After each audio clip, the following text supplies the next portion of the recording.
बहुत समय पहले पहाड़ों और हरे भरे खेतों के बीच एक छोटा सा सुंदर गांव था। उस गांव में रहने वाले लोग मेहनती और ईमानदार थे। उन्हीं किसानों में एक था रामू, जिसकी बुद्धिमानी की चर्चा दूर दूर तक होती थी। रामू भाई, तुम्हारे खेत हर साल सबसे अच्छी फसल देते हैं। मेहनत और ईमानदारी कभी खाली नहीं जाती, इसीलिए पूरा गांव तुम्हारा सम्मान करता है। गांव में हर तरफ खुशहाली थी। सभी किसान मिलजुल कर रहते थे और एक दूसरे की मदद करते थे। इस बार हमारी फसल बहुत अच्छी हुई है। भगवान की कृपा और सबकी मेहनत का फल है। पिताजी, मैं भी बड़ा होकर आपकी तरह किसान बनूंगा। जरूर बेटा, लेकिन हमेशा अपनी मेहनत और ईमानदारी को सबसे आगे रखना। लेकिन उसी इलाके में एक लालची जमींदार भी रहता था, जिसे गरीब किसानों की खुशियां बिल्कुल पसंद नहीं थी।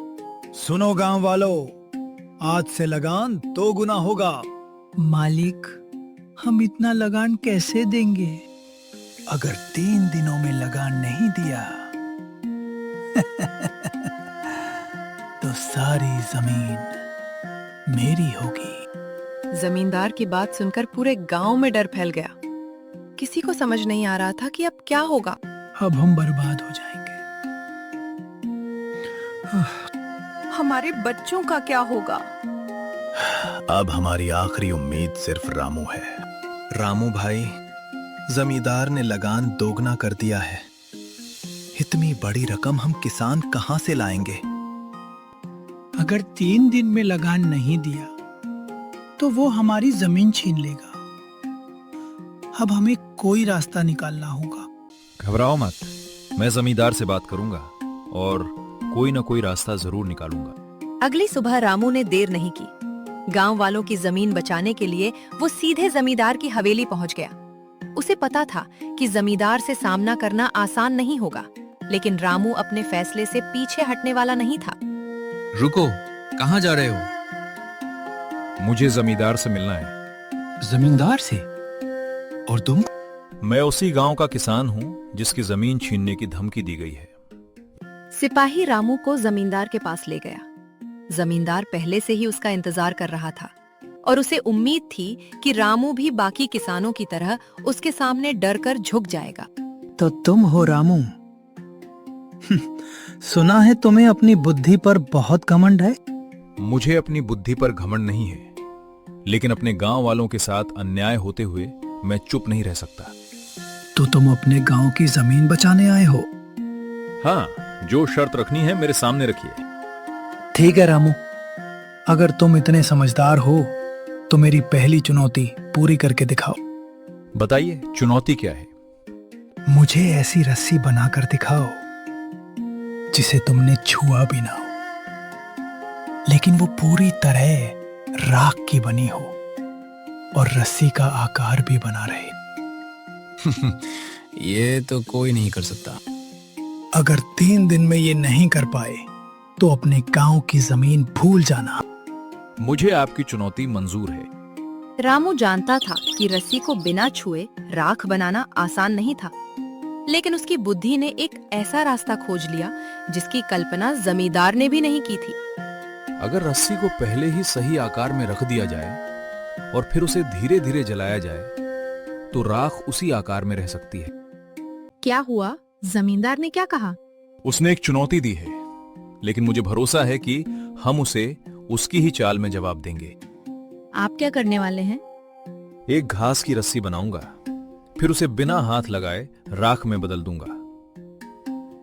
रामू ने सूखी घास से एक रस्सी तैयार की और उसे एक समतल पत्थर पर रख दिया। फिर उसने रस्सी को धीरे धीरे जलाया। आग ने घास को पूरी तरह जला दिया, लेकिन नीचे पत्थर होने के कारण राख अपनी जगह पर बनी रही। अब देखते हैं जमींदार इस चुनौती का क्या जवाब देता है। ये क्या है? आपकी पहली चुनौती का जवाब। ये रस्सी की तरह बनी राख। जी, आपने कहा था कि राख की रस्सी बनाकर दिखाओ। मैंने आपकी चुनौती पूरी कर दी। मालिक, सच में इसका आकार रस्सी जैसा ही है। रामू की चतुराई देखकर जमींदार के पास उसकी चुनौती को गलत साबित करने के लिए कोई जवाब नहीं था। ठीक है, तुमने पहली चुनौती पूरी कर दी।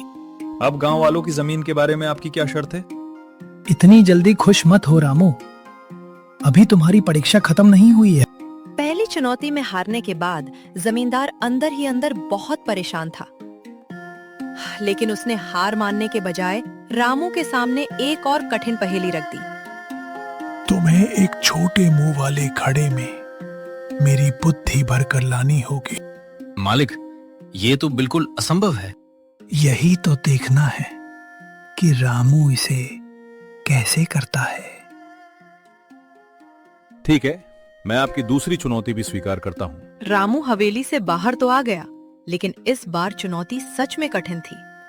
उसे ऐसा तरीका खोजना था जिससे बिना घड़े को तोड़े उसके अंदर कुछ बड़ा किया जा सके। सोचते सोचते रामू खेतों की ओर पहुंचा। तभी उसकी नजर एक छोटे से कद्दू के पौधे पर पड़ी। अरे, अगर कद्दू को छोटा रहते हुए घड़े के अंदर रख दिया जाए तो मुझे अपनी चुनौती का जवाब मिल गया। अगले दिन रामू ने खेत में एक छोटा कद्दू चुना और उसे बेल से अलग किए बिना सावधानी से छोटे मुंह वाले घड़े के अंदर रख दिया। अब इसे कुछ दिनों तक ऐसे ही बढ़ने देना होगा। कद्दू को घड़े के अंदर रखकर रामू वहां से घर की ओर चल पड़ा। कुछ दिनों बाद रामू फिर खेत में आया। उसने देखा कि कद्दू घड़े के अंदर ही अच्छी तरह बड़ा हो चुका था। अब कद्दू इतना बड़ा हो गया है कि इसे घड़े के छोटे मुंह से बाहर निकालना आसान नहीं होगा। घड़े को सावधानी से उठाकर रामू एक बार फिर जमींदार की हवेली पहुंचा और उसके सामने घड़ा रखते हुए खड़ा हो गया। तो बताओ, मेरी बुद्धि कहाँ है? आपने कहा था कि छोटे मुंह वाले घड़े में बुद्धि भर कर लाओ। ये घड़ा आपके सामने है। अब आप इसमें से कद्दू को बिना घड़ा तोड़े और बिना कद्दू को नुकसान पहुंचाए बाहर निकाल कर दिखाइए। लेकिन ये कद्दू अंदर गया कैसे?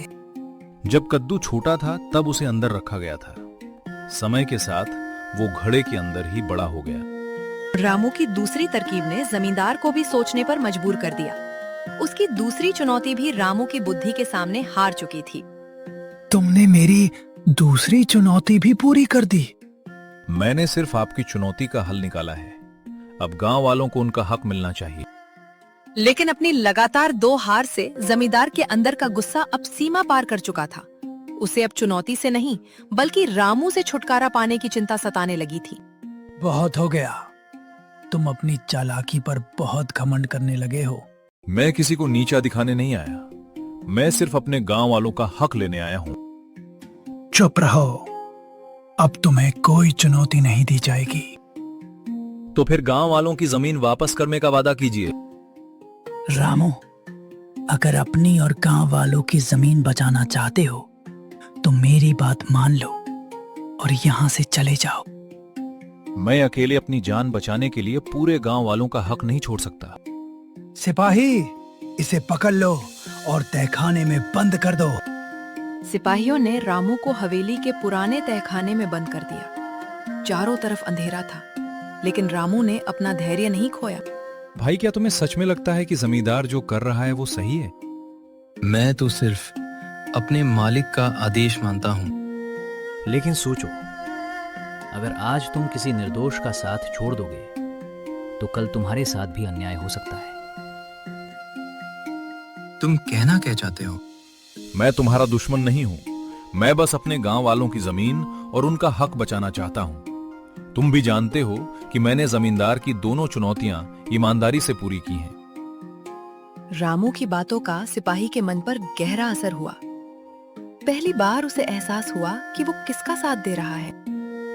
रामू, तुम सही कह रहे हो। मैं तुम्हारे साथ अन्याय नहीं होने दूंगा। जल्दी बाहर निकलो, इससे पहले कि जमींदार को पता चले। धन्यवाद, मैं तुम्हारा ये उपकार कभी नहीं भूलूंगा। तहखाने से निकलते ही रामू बिना समय गवाए राजा के महल की ओर चल पड़ा। उसे उम्मीद थी कि राजा के सामने जमींदार की सच्चाई रखने से गांव वालों को न्याय मिल सकेगा। रामू राजा के दरबार में पहुंचा और राजा के सामने खड़ा हो गया। राजा ने रामू के चिंतित चेहरे को देखा और उससे पूरी बात बताने को कहा। किसान, दरबार में क्यों आए हो? बताओ, क्या समस्या है? महाराज, हमारे गांव का जमींदार किसानों की जमीन छीनना चाहता है। उसने हम पर बहुत ज्यादा लगान लगा दिया और मेरी बात रोकने के लिए मुझे तहखाने में बंद कर दिया। क्या तुम्हारे पास अपने आरोप को साबित करने के लिए कोई प्रमाण है? रामू ने फिर जमींदार की सारी करतूतें और दोनों चुनौतियों की पूरी कहानी सुना दी।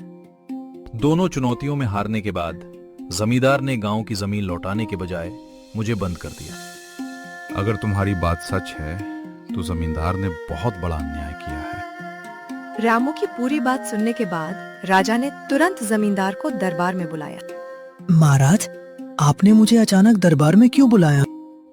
जमींदार, रामू ने तुम्हारे अत्याचारों और किसानों की जमीन हड़पने की पूरी बात हमें बताई है। क्या ये सच है? महाराज, रामू झूठ बोल रहा है। महाराज, मैं अपनी बात साबित कर सकता हूँ। तभी रामू ने बाहर खड़े जमींदार के उसी सिपाही को दरबार में बुलवाया जिसने पूरी सच्चाई अपनी आंखों से देखी थी और उसे राजा के सामने सच बताने के लिए कहा। महाराज, रामू बिल्कुल सच कह रहा है। जमींदार ने ही उसे अपनी दोनों चुनौतियां दी थी। जब रामू ने दोनों चुनौतियां पूरी कर दी, तब जमींदार ने गुस्से में उसे तहखाने में बंद करवा दिया था। जमींदार, तुमने अपनी ताकत का गलत इस्तेमाल करके किसानों के साथ अन्याय किया और रामू को भी धोखे से बंद करवाया। आज से तुम अपने पद से हटा दिए जाते हो और तुम्हें जेल भेजने का आदेश दिया जाता है। महाराज, मुझे क्षमा कर दीजिए। तुम्हारे अत्याचारों से पूरा गांव परेशान है। तुमने अपने पद का गलत फायदा उठाया है, इसलिए अब तुम्हें अपने किए की सजा भुगतनी होगी। राजा ने जमींदार के अत्याचारों को देखते हुए उसे उसके पद से हटा दिया और उसके खिलाफ कड़ी कार्रवाई का आदेश दिया। ये सुनकर गांव वालों के चेहरों पर खुशी लौट आई। इसके बाद गांव में फिर से खुशियां लौट आईं। किसान अपने खेतों में मेहनत करने लगे और सभी लोग मिलजुल कर शांति से रहने लगे। इस कहानी से हमें ये सीख मिलती है कि बुद्धि और सच्चाई के सामने बड़ा से बड़ा अन्याय भी टिक नहीं सकता।